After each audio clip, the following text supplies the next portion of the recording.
horse off search aside, I'll tell you what. Keep you flying. That sounds like something Jim Steele would say. Well, yes, thank you so much for coming. This is so special. Many thanks to APHA, Drs.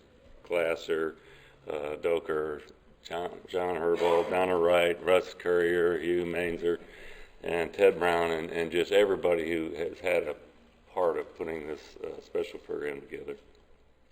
I met Jim Steele through Dr. Conrad Euchster, who I ended up working for about 25 years, but in 1981, Dr. Steele was coming to Texas A&M to give a lecture, and Dr. Euchster introduced me to him because Dr. Euchster had heard me talking a little bit about epidemiology. I was kind of just out of practice and trying to figure out what I was going to do with my life, how I was going to go up, as Jim said. And we went over on campus at the biggest gall-dang auditorium Texas A&M had at the time, and the place was packed, you know. And so, that kind of launched my interest in epidemiology, and several years later, Jim actually served on my PhD committee. And over the years, we became great friends and colleagues, and so that's kind of where the story all starts.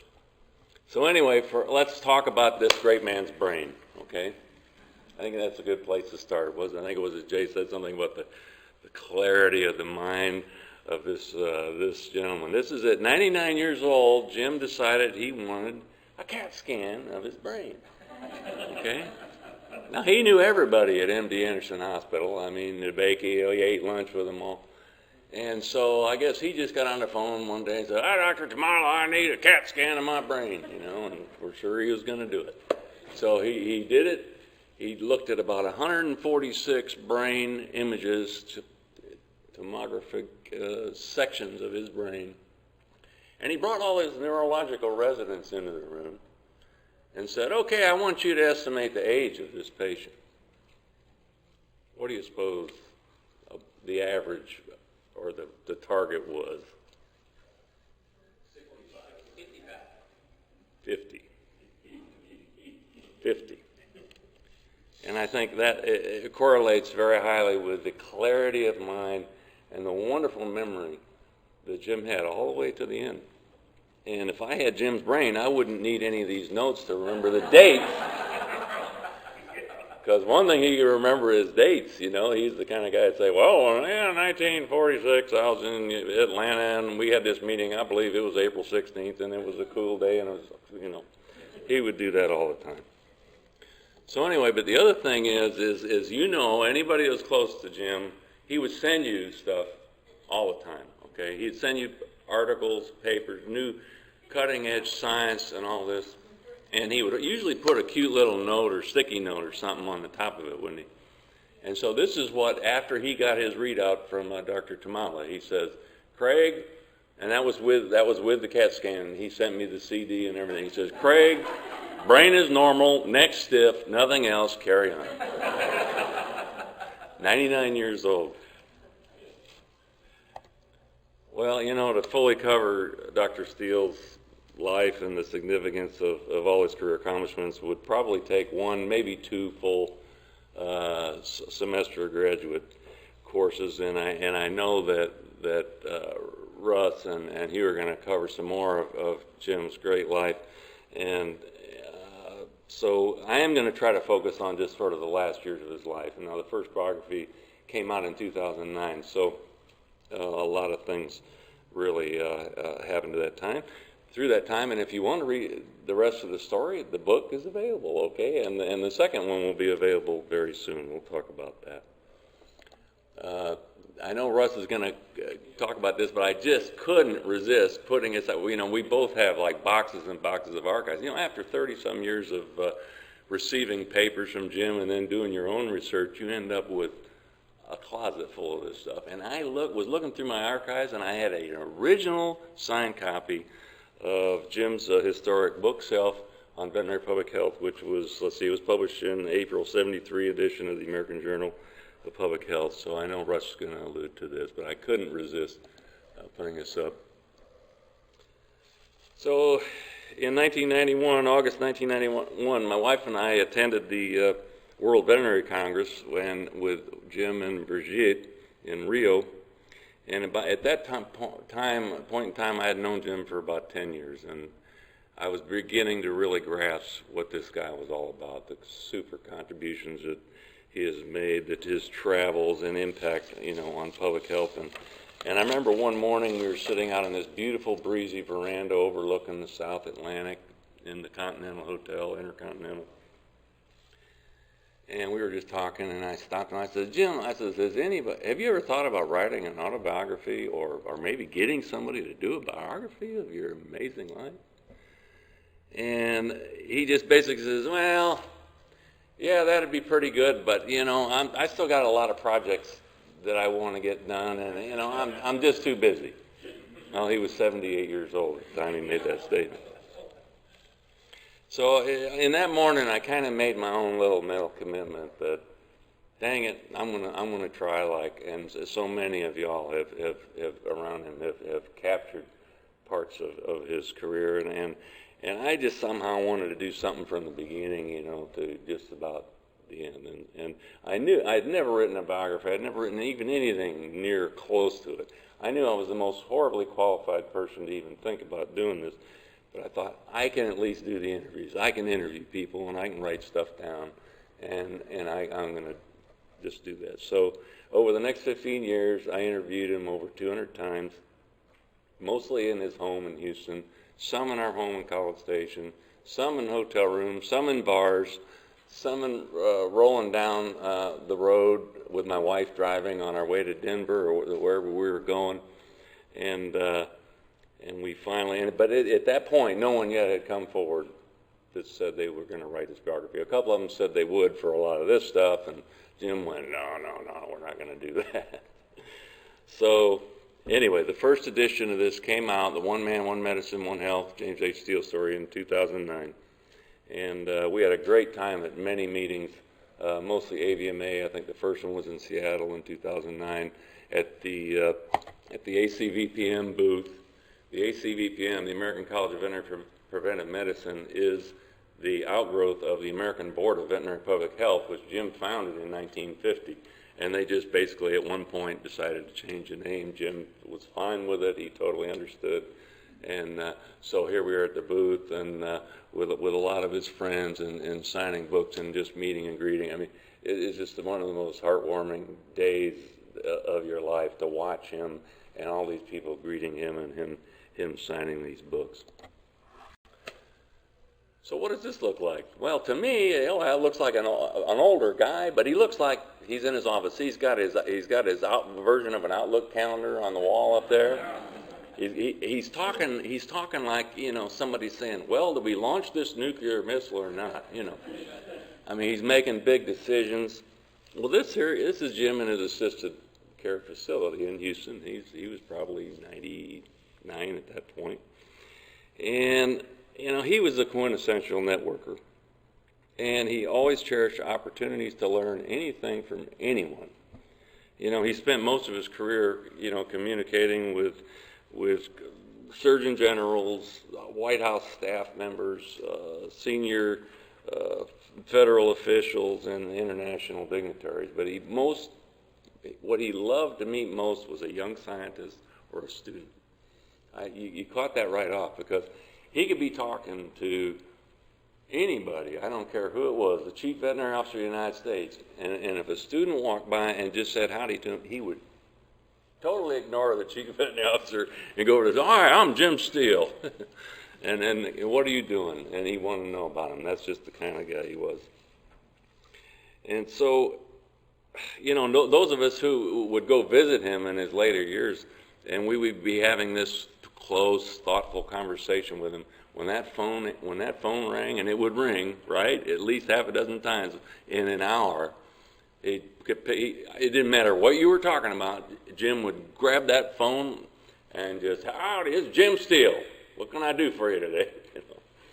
And so, in his 90s, he began to have recurrent bouts of pneumonia that were related to food inhalation. Okay, he was losing the laryngeal complex, and he would inhale food, and he'd have to then go get treated, go back in the hospital, get on a lot of IV antibiotics, and get him straightened out. But finally, his doctors recommended a permanent stomach tube for him. So they got that done July 2012, I believe it was. And I guess maybe 6-9 months passed, and before I got to get down to Houston to see Jim, and my first question was, I was just thinking, my gosh, what can life be like, for Jim Steele, not being able to eat? He loved to eat, drink down a good old dry martini or a good old glass of wine. And so I asked him, I says, Jim, what's it like now with his stomach tube? I said, oh, Craig, it's great. He says, I don't have to waste all this time eating and drinking. He says, I got more time to talk to my friends and be on the phone.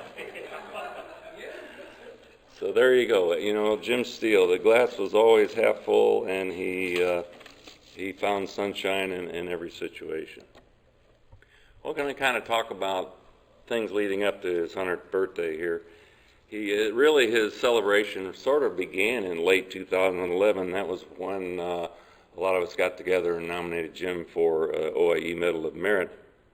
And for those of you who don't know what the OIE is, it's the analog of the World Health Organization. That's the World Organization for Animal Health, and it's in Paris. OIE is the French Office of the International Epidemiology.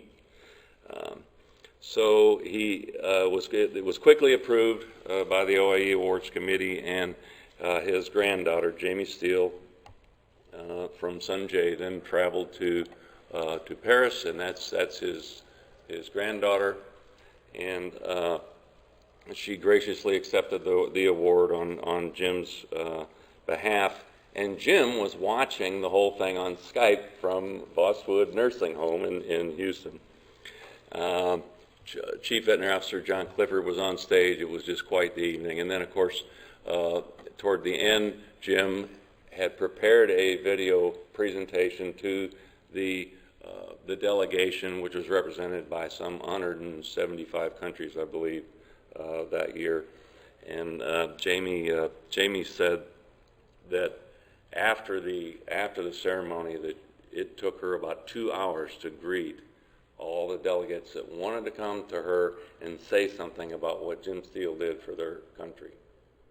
And he did help to establish veterinary public health programs in over 60 countries in the world, so that's quite a big deal. So about every year for the last 21 years, there's been a lecture at University of Texas School of Public Health to celebrate Dr. Steele's birthday. And it's generally not exactly on his birthday. A few times it's been right on his birthday, but usually one day, one way or the other. And folks come just from all over the world. Well, and this year for his 100th birthday celebration, Dr. Lonnie King, who is Dean of the Ohio State College of Veterinary Medicine, delivered the lecture, thought-provoking lecture called Seeing Around Corners, A Century of One Health. So here's Dr. King up at the lectern there at University of Texas, and then here's Dr. Steele and Brigitte, his wife, and then, of course, just listening very carefully, and then at the end, of course, everybody, the throngs all come down to wish Dr. Steele a happy birthday, happy birthday, 100th, and then a nice get-together after that.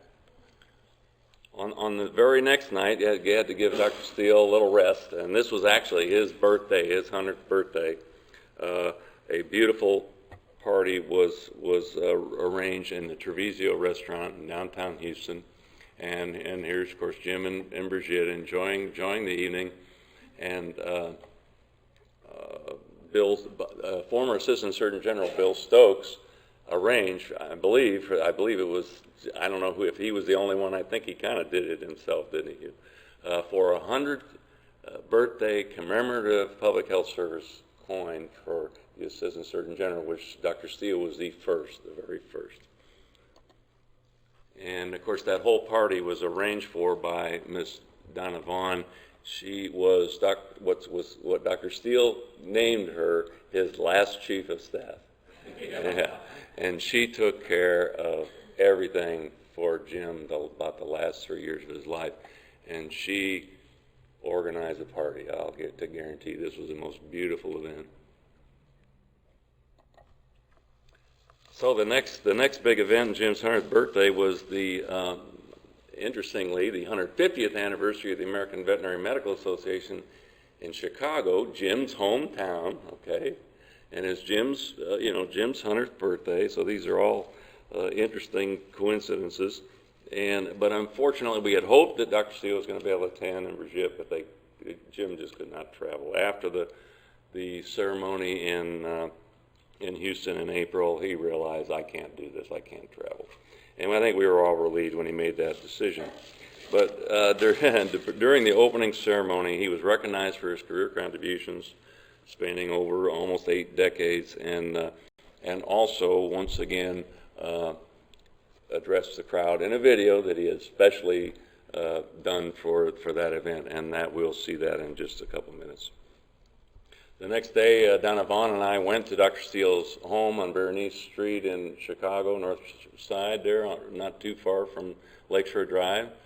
And his nephew, Jack, still lives in the house, and that was by his brother, John. And we had quite a fun time. And we also went out to the cemetery and saw Dr. Steele's, where his parents are buried and some of the other family members. Now, also at AVMA,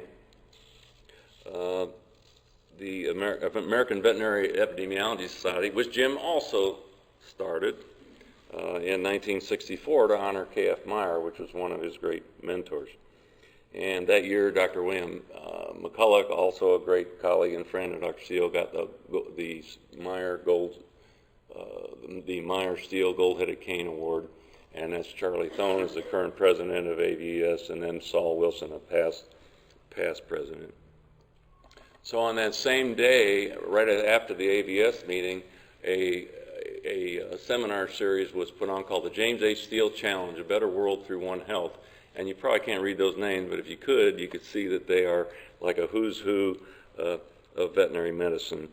And we hope that we can turn that into an annual event. Dr. Karen Becker, who is now the chief of applied epidemiology for FSIS, organized that and chaired the session. So the party just keeps rocking on, and so soon Jim received notification that he was going to receive the John Gamgee Award for outstanding contributions in veterinary science and the veterinary profession, and that would be delivered and presented in September 2013. This Professor Gamgee, who the award is named after, had organized a meeting in Hamburg, Germany, in April of 1963 to discuss systems of combating animal diseases. And Dr. Gamgee's efforts planted the seeds for the World Veterinary Association. 1863, I'm sorry, did I say 1963? Yeah, John Gamgee, 1863. So on the 100th anniversary of the World Veterinary Association in 1963, they created the Gamgee Award. At the time that Dr. Steele got the award, and this is his son David that went to Prague to accept the award on Jim's behalf. Only 3 veterinarians in the world had ever received this honor, so it was quite an honor. And so here's Jim back in Houston after David brought the award back to him, showing off his Gamgee Award. So some sort of for the future, we're just about done. He founded the AVS in 1964, but one thing he didn't do was incorporate it. So we got that done last year. It's a nonprofit 501c and can accept tax-deductible donations, and we hope that that's going to help sustain the activities of the organization. We're talking about, again, having that seminar series every year and also sponsoring student awards, students with interest in veterinary epidemiology or epidemiology in general. So Dr. Steele, this came out in 2014, Wiley Blackwell Press, Zoonotic Tuberculosis by Charles Stone, Jim Steele, and I can't remember the other author, John Kineen. So it really demonstrates that Dr. Steele's commitment to furthering science, all the way to the end. So we're trying to finish up the second and final edition of the Steele biography. It will include his 5 last years of his life, and this was actually a picture taken by the Houston Chronicle the day before his 100th birthday. We thought it was a great, he's sort of like waving, goodbye, carry on, which was his message.